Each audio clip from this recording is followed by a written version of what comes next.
All right, everyone. Welcome back to the podcast today. Um, we have smile on our faces, but this is going to be a little bit of a different tone. We're going to try to jump right into it today.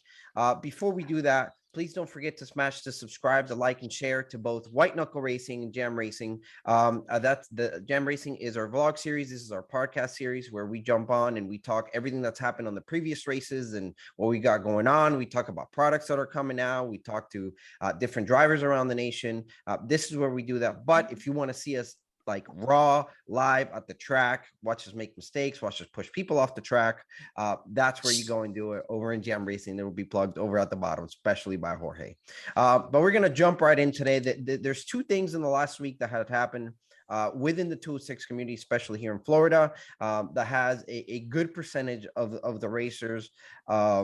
I'm going to say that up in arms. One of them, which is, we're going to call it the comment, which not all the people are aware that this happened. And it's about, everybody's going to find out right now. And the other one is something that happened during the broadcasting of the actual event. But we're going to get into that here shortly. So going into RoK Cup into last week, Miguel and Jorge ran the event. I made it there for day two. And as we go through all the troubles of going through events, and no series is perfect. We're never going to sit here. We're going to say that one series is perfect and that everything's butterflies and we're happy with everything, right? But there's certain things that are just not acceptable from anybody, not acceptable from a business, not acceptable from a community. And that is anywhere that you go. So there was a comment made towards one of the drivers in the 206 community, being that of all people, of course, it was Miguel, from one of the officials of this event that we raced last weekend. Which I'm going to go ahead and quote here directly. This is a direct quote. I don't give people like you a pass. Okay. The comment itself is, I don't give people like you, right? Referring to something simple as letting somebody bring a car into a parking lot, right? So when somebody like me, I am of Lebanese Hispanic heritage, right? I can take that one or two ways. Is it because of my color and race? Or is it because I choose to race a lower priced category of racing class? So it really bugged me. It really bothered me. But not only that, is how it was handled directly after, which is where the guys here are going to tune in and they're going to take it from here. Miguel? Yeah, I mean, I understand what he was trying to maybe do, not let people in and out, but he was letting people in and out. And I had an issue with him on Thursday, not directly. It was the gate official called him because I was told there was a pass that could be purchased. So I'm thinking, okay, well, there's a pass that could be purchased. I'll buy the pass. I'm not scared to buy it. I don't want it free. Gate official called him. He kind of seemed aggravated, probably had some things going on. Kind of basically said that to veer me away. So at that point, I had a really sour taste in my mouth about him. But I was giving the weekend a chance. So that Saturday morning or Saturday afternoon, we got done with our finals. I was looking to load up and looking to leave. I came into his office, and Robbie was in the office as well. And I asked him, can I please bring my truck in? I don't have a trailer. I don't have nothing. I just have my truck. And then he said, no, I'm not letting you in. I said, okay, but I tried to purchase this pass and I'm trying to just get in so I can leave. I got about a 5-hour drive home. And then it kind of got a little heated, this and there. I was like, man, this doesn't make any sense. This pass, where is it at? And at that point, that's when he made the comment and I flipped the switch and I got aggressive with him. I cursed at him. He cursed back at me. Tells me, come on, big boy, let's go get your truck then. And now I have him in my face. And I have a little bit of a clip, but it doesn't give the accurate situation of what happened. But it shows him, obviously, in that photo of Jam Racing, that he was in my face, not 6 feet away, for sure. Now, let me ask a question. So this is from an actual official, somebody working for the series? Yeah. Oh, yeah. He's the head guy. Okay. He's totally the head guy. I think that's where, and again, maybe some people are going to take this on a certain way or whatever, but it's where you draw the line. At the end of the day, we are a consumer. We are there. We are purchasing a product. The product for that weekend was the track for us. And nobody should be able to go to any business, or nobody should go to any business and be treated like this in any sort. A lot of us that are watching this work with customers and have businesses and have clients.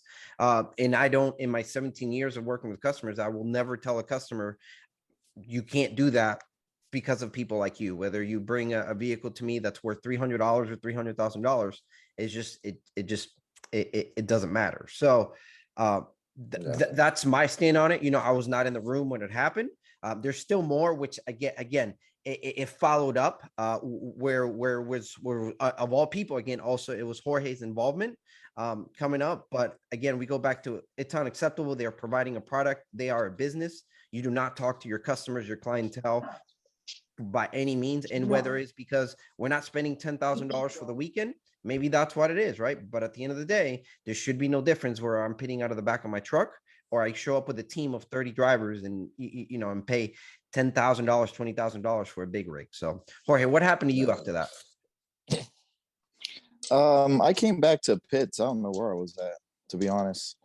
I came back to pits. Maybe I was still dumpster diving for my my spacers I lost. I came back to pits. Miguel and Matt were really heated because Matt was there. Matt the Soul was there as well. And they were both like hot. And I was like, dang. I was like, Matt's one of the cooler dudes. He usually tries to come over and apologizes after he wrecks you. But, you know, I got to throw my jabs in there, man. I can't just, I try to be serious, but listen, we all make mistakes, right? We all say different things. And I was extremely shocked because you guys know I'm a huge supporter of the series. I think it is a great series. I think RoK Cup is a great series, but there is a bad apple. And then when I went to confront him, just to ask him what was the situation, what happened, because he got into Miguel's and Matt's face and bowed up. And at no point in time that should ever happen. Like you were saying earlier, and shoot, man, I never think about doing that to any customer that I have. So I went up and I tried speaking to him. He turned his back, walked away into his office, sent one of the other officials to stop me. At that point in time, I hit the camera just to make sure that I covered myself from a legal standpoint. But to be honest, I didn't know how bad the situation was. When I saw him turn around and walk away, I knew it wasn't good. So I decided to walk up to the gate and say, hey, by the way, they told us to let us in. I was like, that would get his attention real quick. They called him up to the gate. And then from there on, he proceeded not to look me in the face, not to even talk to me. I tried to ask him, hey, what's the situation? We're just trying to get a vehicle in. He's like, well, I'm not letting anybody in. I don't want people driving around. I told him, okay, well, then you're letting people with RVs in and out. So you're letting people to come in, take RVs out. I've seen people come in and take trailers out. I videotaped some trucks as well coming in right in front of us while he's telling me this. And then he made the comment saying that I get to pick and choose who I allowed in, and I don't pick and choose you guys. I was like, all right, cool, got it. Message received. I said thank you for everything, and then walked away. There's no point for me to get into more of a discussion with an individual that is shut off like that. So we all make mistakes. He might have had a lot of stuff on his plate and stuff, but at no point in time, I could have 1,000 things on my plate. I can have, you guys know where I work for a company that has high clientele, and if I have 5 of them down my throat talking to me, I never lose my cool. I stay very respectful. They're a paying customer. I'm the employee. No matter how bad my day is, we all make mistakes, but no matter how you put the comment, it could be towards race, it could be towards 206, it could be towards anything. That should never left his mouth. Period. It's just a lack of professionalism and maturity that he has on the lack of words that he used. You know what I mean? Like, we're the customer, you know what I mean? But not once did I get, mouthy with him. I did get a little frustrated. I was just like, man, it just doesn't make any sense. If you're going to wait till the last race, it's just going to be one big cluster.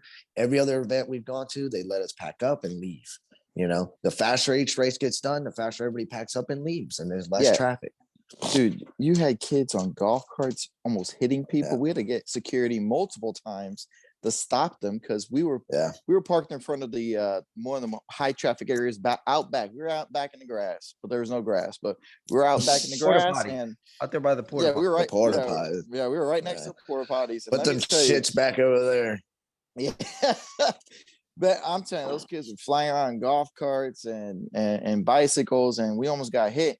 I mean, they almost scratched my new chassis. So it might have been like the dumbest argument in the world, but at the same time, it was just something that, you know, he took it to that level, and like it's either if he took it two ways, but you don't discriminate either way. I mean, you might think I'm just a poor boy, you know, 206 racer, and that's all I could afford, but I did 206 because I'm cheap.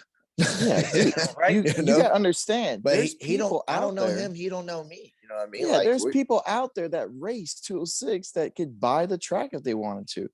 Like, dude, you got people racing in 206. We do the 24-hour race with the Taylor brothers. We do. We bring Gil from Euro NASCAR. We bring someone from overseas to race in an American series to see how it is racing. For fun to race, and he only wants to do 206. He's done everything else, and he doesn't want to race against 5 people, 6 people. That money wins the sport. He's like, yeah, I could drop 10 grand, but why do I want to do that? I'm not. Don't get upset for my little comment. If you're a two-stroke guy watching it, I know you got how you guys get all hoot and holler and get mad because a half a PSI costs you the race. All right. All I'm saying is we bring people to grow the sport, to grow it locally. All right, understand this. Yeah, I do this for fun.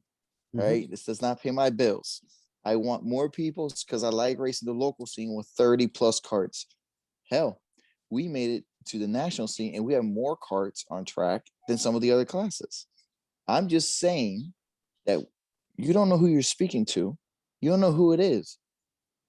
They came up, what's his name? Fernando's friend, Barbosa. Him's a racing champion. I don't know who that guy is. I know I've heard his name and stuff. And he was there and I was like, hey, hi, how you doing? Like people just come out of nowhere to race the series because it's just all about chassis and driver. Yeah, so you can toss that, screw the motor. Yeah. So and not only that, I think we've done such a good job in the last 3 years to build an environment, especially around our tent, that we welcome everybody. We don't care. And listen, let's be honest. Does Jorge love TV and I love TV and Miguel? Yes, right. We eat, breathe, and sleep TV, right? But we don't care. I was introduced to these guys with a Tony kart. Okay, my first 3 races, I was under a tent in a Tony with TV gear. Okay, so they don't care about what chassis you have. Jorge has said it 1,000 times. He doesn't want people to leave the sport. He doesn't care what chassis you're running. Just run the race. That is it, right? So it's why it angers me. It's like you're at an event like Pompano. You're outside of a casino. You went out of your way. You did all the things you had to do, and you don't care about we had what, 35 drivers between the two classes, 34, 35 of 206. I think we had 20, 25, I think. Yeah, 25 guys, man. That's still a good number. 25 guys, gals, whatever. But it's not just that. You also had their families that came with them and the money they spent on hotel. Do you see what I'm saying? It's not just 25 carts that were on track, right? 25 people moves almost 100 people in some situations, right? People that drove to Pompano to be at this race, and for some of the drivers to experience a comment like, I don't give people like your pass or people like you, or I get to pick and choose and you are not one of them. That's completely uncalled for, especially from somebody that might be the owner of the business or higher up in the business. I'm just going to tell you from a personal point of view, that's not a business that I want to do business with ever again, unless there's reform and change. Okay. But I literally told, go ahead. I told him, I was like, I have all 3 series paid for. Like I won the RoK Cup Florida championship and I was devoted. And this is me speaking with Robbie, because he's the only one that had the guts to call me and try to explain the situation, speak on behalf of this person. But, you know, like I told him, I was excited about this series. I had round 2, there was no 206, and I already made phone calls, got myself lined up with a 2-stroke chassis and a 100 motor, because I wanted to run this series and I was excited and I was pumped. I was joking with Shelby and doing the whole, I'm playing blackjack. I'm getting ready for Vegas because that's how pumped I was to go. Now, you can take the two free passes, and just delete that email because honestly, at this point, how much excitement I had of somebody, me, 29 years old, racing a bunch of young guys and be able to pull a championship from my ass, literally, and then to in the first round to go like this, it sucks. It really does, and I freaking hate it because I'd enjoyed it in Florida, but he killed it for me. He literally just destroyed the whole feeling about it. And we don't promote another thing too, that we don't promote to go race big events. Or he's always said it, go to your local tracks, race your local events. And the money. RoK Cup, if you didn't like the comment, because I said RoK Cup officials suck, we complain about WK and all that stuff, but we never talk bad about the actual track. We never say Daytona sucks. We never say Orlando sucks. We never said Ocala sucks. We never said Homestead sucks. It's usually the series that's running it that something went wrong and it was just raw emotion, and that's just how we said it. But we never veer people away from racing the local event, and that's where people need to start with the $50 entry, not the enormous $500 entry. We're not helping promote your series because we're not endorsed by you guys. Okay. Yeah, we pay out of pocket. That comes out of our pocket. It's like if I go to a restaurant and pay, I don't like the service, I'm gonna leave a little review on there and be like, hey, this place sucks. Or hey, this is great. So later on, when you get a little track experience, and be like, oh, let's go. Dude, I say crap about the WK all the time. And when I walked up to a paddock, what those guys love us. They're all like, they're all joking. We're all joking, having a good time. It's dude, you're gonna get us. You're not gonna get some fake ass scripted shit. Okay, you're gonna get us. I know Gabe is freaking out because I'm going like 100 miles an hour right now, and he's like, so we don't get any. There's nothing. Okay, yeah. I race. Everybody tells me, "Oh, I thought you hated WK." I don't like their officials, but I love the tracks they go to. Yeah, Roebling, Daytona. Roebling, Daytona. I love going there. Now I've never, and if I say that because they bitch about bumping, right? Tech is retarded, or I should say ridiculous, right? I know I'm going off script. You guys understand, all right? I tone myself down. I watch what I say. All right. That's every other thing. That's the thing in the military. Every other word that comes out of our mouth. If you guys know, if you guys are a veteran, you guys know in the military, we bash hard, like we hard to your face, right? We bash to your face and we pick you up. But the thing is, what I'm saying is, I know, Gabe. I'll shut up in a second. Never pick me up. No, it's because you don't deserve it. Okay. You see how you get to me, man? All I'm saying is, we bash on these other series sometimes when we're mad and say stuff. They'll be the first ones to send me a message. Hey, man, didn't mean that quick, like within an hour. Hey, man, I didn't mean I sorry for you. Love it. And I was like, oh, thanks, man. I'll be back next week. That's exactly what I said. I'm like, I'll be back again, man. I love it. RoK Cup, man. Anytime I had an issue with you, it was never been that bad. Like I've gotten off the track, got with a penalty. I'm like, well, that ain't my fault. I'll be madder in hell, posting crap. And then next week, where am I up again? Hey, RoK Cup's an excellent event. You should see it. Even my raw emotion after this, when you go see on Jam Racing after this in the video, and we're all just saying there, we all said it before this incident happened. RoK Cup's an amazing event. If you have the money, if you have the experience, pay your entry fee, right? Pay it and see what a well-organized event is ran. That's what I thought. Yeah. Huh? But that's what I thought. That's the point. You have one person that completely spoils it for the rest. But we're gonna drop it there, and we're gonna go to the second half of what transpired the next day, I believe, or the day right after. Obviously, we're out the track. We're not watching what's going on over social media. We're not watching the telecast. And again, this is a former media, so we are also held accountable for the things we say and how we say them. But so should other commentators and announcers. Having family that is part of announcing and things like that over live air, you have to understand, and this is my personal message, you have to understand what it is that you are saying and who it is that you are saying it to. I feel this is this is how I feel personally. There's a lot of people out there that are going to say, oh, the comment about lawnmower engines is no big deal, get over it, right? But it's not so much the comment, but it's how it was said and how the whole telecast, when I went back and watched all the 206 races, how much actual little, and I don't want to say disrespect, but how much time is actually not spent learning the community, especially down here in Florida, and in the Southeast, because all the drivers that were racing between the two classes race almost every weekend. So for myself, somebody to go out and announce a race and not know certain names of people that have been racing for a long time in this area, like Dylan Edmondson, you have Ruben Caceres, Miguel Ruiz, former RoK Cup champion, right? None of that was said during the telecast. So that's my 2 cents, is that letting that media site, hey, maybe have somebody from the 206 community go up during that time, somebody that's familiar with every single one of these drivers, because compared to when they talked about Shifter, they talked about K100. I mean, I learned about guys that were from Italy and they've been racing all over the country, and people that drove from Minnesota, and people that I learned a lot about everybody except for those 25 drivers that were in the 206 class.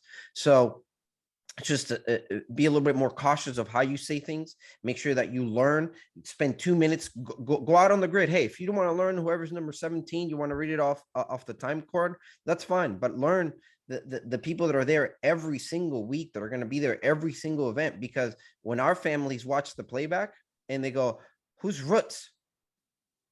Who's Miguel Roots? That's a big deal, right? So again, goes back. That's my 2 cents.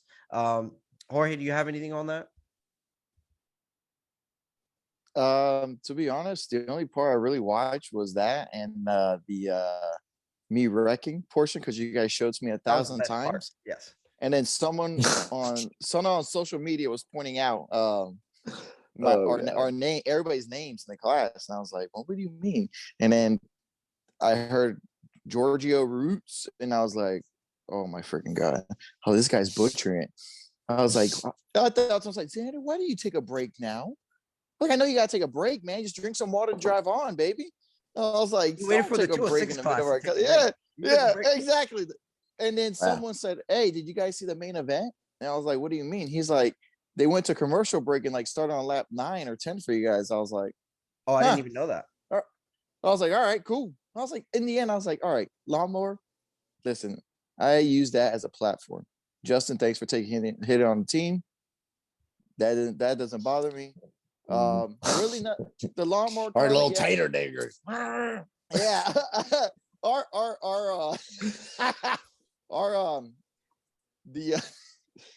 It's just like Gabe said, you know, it's a bigger platform event, whatever. But you know, I know you guys are trying to like make jokes and stuff. I didn't hear any weed whacker jokes. I didn't hear any I didn't hear any other jokes about in the broadcast about, you know, two-stroke. I heard afterwards in Car Chaser about Jake Friends getting his butt handed by Danny Formel. But I think it was gapped. Yeah, gapped, not handed. Gapped. Hey, we love the racing part. I went and watched the racing as much as I could, so it was cool. But Danny checked out on that final. Oh, dude, dude. And I like him. I like him because he's a big dude, and I'm a big dude. So if he can do it, I can do it. He was talking about you all weekend, Danny. Oh yeah, he was like, he even shook his hands like, "Good job, man, good job." I shook Danny's hand. Shook Danny's hand. I'm glad he'll never see this. Yeah. So he'll never see it. Yeah. Nobody tagged him either. Also messaged him on Instagram when I saw he did the LMP3 thing. I was like, hell yeah, man, keep it up. From karting to racing, I was like, good job. So yeah, I'm a fanboy. And listen, and it goes back to the beginning of this, of how we opened today. It's that we are all fans of the sport. We support every series. We support every chassis. We support anybody that comes on track. We've gotten a lot of support from people around us that are not even driving TV chassis, that come to our tent, pit next to us. I mean, Dylan, I'm sorry, Miguel, but I don't know what you would have done this weekend without Dylan, right? Let's MGM life. Yeah, MGM helping you out. He put me on his little wing. He's like, come here. Hey, look at this. Junior's no longer even under the tent. He's racing for CDR, Chad Dawkins Racing, on an OTK EOS. Yes. He's on the EOS. So, hey, do we banish Junior? Nope. We try getting rid of Senior. He's still coming. Thank God, Senior. Hey, Senior does way too much to get rid of him. So does Chris. We can't lose Chris or Senior. They can buy. Yeah. They can go 2-stroke life like or Junior. Justin. They can run Justin shifters every weekend if they want to, and there'll be no. Dude, we hang out with Farshad. All right. Yeah. And you want to talk about? He loves the shifter life. He comes down. He's like, I'm going to race 206 with you slow pokes. But he loves that shifter life, man. I think the majority of the biggest probably could have been a real big issue for the comment that they made about the lawnmower thing is that Briggs and Stratton put up money for that event. Like, here's the Briggs and Stratton logo. If Briggs and Stratton, somebody from the higher up hears that comment, they were like, give me my checks back. Screw you and your serious. You want my checks back. You know what I mean? I completely forgot. They're the one that forked out the money, not the RoK Cup. Briggs was like, hey, you guys made it in. Yeah. Let me give a little bit more incentive. Let me give back to the community. Exactly. And then they're watching the race and they're like, They're like, they said, one of our engines. Someone's like, they know. Somebody spit their drink out when that comment. Like, what the hell? Get our checks back. Call them up. Give me my phone. Like, someone was madder than hell. Oh, they're probably like, lawnmower. I'm buying that series out. Me and my lawnmower. I'm so devoted to Briggs. My actual lawnmower has a Briggs motor. I didn't buy one because it had a Kohler engine in it. I said, no, I want a Briggs motor. That thing has got 800 hours. What two-stroke has 800 hours and still cuts grass? And plus, the lawnmower does the majority of the work, right? It's like the karting community, right? 206 does all the big work. You know, we bring in a big class, the most exciting racing. Two-strokes are just there to trim up the edges for us, you know, to pass time. You know, let the 2-cycle guys go by. Like, we'll pass time, you know, just trim the edges up for us. I'm pretty sure there's like 400 people fast forwarding. Where's the 206 guys? Where's the 206 guys? Yeah. Where's those? Because it'll be like 20 passes in a lap. And then next year you have 10 in front. Yeah, it's just showing them that we're blue collar dudes, and like I told them in the podcast for a car chase, it's like, you guys come to our pits. We are the most ruthless fucks out there. Like, we will bash on each other. You two have gotten in fucking fights, and by the end of the night, we're having dinner and drinking beers, and we're doing it the next day the same way. That's it. Remember, we got jobs, man. We were trying to get in and get out. At that point, we were like, we're crashing podiums. Mm-hmm. At that point, we had to stay that late. We're like, well, yeah, we're gonna crash and support the podium then. Yep. Like, I mean, we were there for every class. We were there to support every single class. So. Yeah, we were clapping for every class. They want, and then so, all right, we're done. Other people were grabbing their stuff after class is over and they're walking out. We stayed into the very end. Even the last 3 little old man shifters. Yep. Farshad. Yeah. So, all right, guys. Love our little Farshad. So, in closing here, I think that the overall consensus from the beginning to the end is just be careful. On one, you don't know who you're speaking to, right? Be careful what you say and who you say it to. And at the end of the day, the three of us, we still have to hold ourselves to the same standard. We're not saying that we get any special privileges or anything like that. But again, between the three of us, we fight all the time, right? But we've made those emotional deposits with each other that we get away with that. So as a business owner, if you are watching this or saw this, the gentleman that had the issue with Miguel, listen, man, it's been a week. Right? Could have called, dude. You could have called, right? Nothing happened. So it's on you. And you know how easy it was to pick up the phone and say, hey man, this is what was going that day. This is what was happening. Miguel been like, all right, cool. Done. Let me know. Bam, done. I want him to call me before this whole deal, before anything. Done. We gave him opportunity. You talked to Robbie and told him, hey, reach out. Yeah. I talked to Robbie for we tried to. Wow. I had another individual that's I'm not gonna say, I had another individual try to reach out and you never got back. So cool.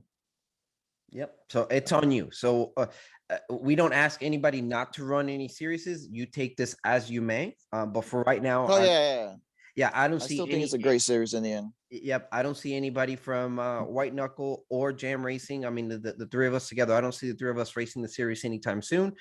Don't ever say never, right? Because things do, No, yeah, right? doesn't mean we're never gonna race it again. But Yeah. Yeah. But for right now, We're out for a while. yeah. But for right now, we're out for a while, and unfortunately, there's more than three of us, and hopefully numbers speak for themselves. But I think for St. Pete, they already cut the 206 class anyway, so they probably don't even care. I didn't see anything. Yeah. So, and then CKNA. yep. And then as far as the Monticello. announcer side, hey guys, just get to know your 206 community. That's what I'm gonna let you know. Get to know your drivers, get to learn, pronounce those drivers' names. If you hope to keep on announcing down the road and do other jobs in announcing, that's part of it. This is just a learning curve. Nobody's really mad, to be honest with you. I think it was more of the comment that was made at the race, and then that comment followed up the same day and the next day after. So, but keep your heads up. You guys went on your, on Car Chaser. You made your apology. If you see us on track one of these days, I highly encourage you to come to come talk to us. So, anything else before we go away here, Jorge? Nah, man. I look scary, but I really am not. I don't bite. He's like a teddy bear. So, Miguel. Yeah, I know. I'm like twice the size of everybody out there. I get it. Miguel, anything else? No, I'm good. Oh, I will quote Junior. I will quote that comment. Was funny. Briggs,